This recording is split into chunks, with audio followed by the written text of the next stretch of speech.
Bonjour, je m'appelle Marie et comme vous le voyez, je travaille de chez moi. D'ailleurs, mon téléphone tient en équilibre dans un panier de fruits.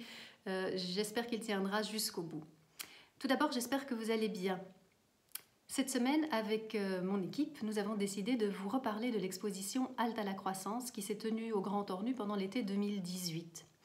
L'exposition prenait comme point de départ le rapport du Club de Rome qui remonte à 1972.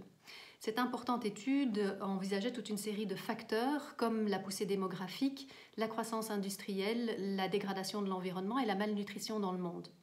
Les conclusions de cette étude étaient assez alarmantes. C'est-à-dire que si on ne parvenait pas à stabiliser la population mondiale, la croissance industrielle et la pollution qui l'accompagne, le système planétaire risquait de s'effondrer. En d'autres mots, exiger une croissance illimitée, infinie, sur une planète dont les ressources ne sont pas illimitées, au contraire, c'est quelque chose d'impossible. Alors en 1972, le rapport du Club de Rome ne propose pas de solution concrète à ce problème qui est d'une infinie complexité. Bien sûr, des intellectuels, des citoyens militants ont proposé toute une série d'idées, toute une série de modes de vie alternatifs, mais aucune mesure radicale n'a jamais été prise à l'échelle mondiale. Alors, très modestement, au CID, on s'est interrogé sur la façon dont les designers peuvent éventuellement s'emparer de ce sujet, la décroissance ou la croissance, comme disent certains économistes comme Paul Ariès.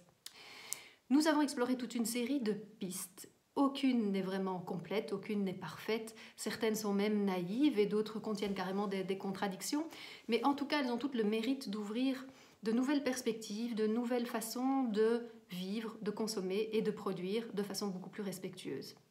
Alors, certains designers proposent de revenir tout simplement à des modes de vie plus simples, plus frugales, et de s'entourer d'objets beaucoup plus dépouillés, ce qui permet de rationaliser la production et d'être plus économe en termes de ressources et de matières premières. D'autres préconisent de ne travailler qu'avec des ressources locales pour un marché local. Alors il y a bien sûr tous ceux qui ne jurent que par le recyclage, l'upcycling, la réutilisation de produits déjà utilisés ou de matières premières. Et puis il y a aussi ceux qui luttent, se sont attachés à essayer de combattre le système de l'obsolescence programmée. Énorme problème en design puisqu'on vit dans un monde où les objets sont programmés pour vous obliger, au bout d'un temps de vie assez court en général, à acheter de nouveaux objets plutôt que de les réparer. Et puis il y a encore toute une catégorie de designers qui imaginent tout simplement des nouveaux modèles économiques. Et ces modèles économiques sont basés sur une économie de partage, notamment grâce à l'open source, et à l'idée de la co-création, donc d'une coopération beaucoup plus intense.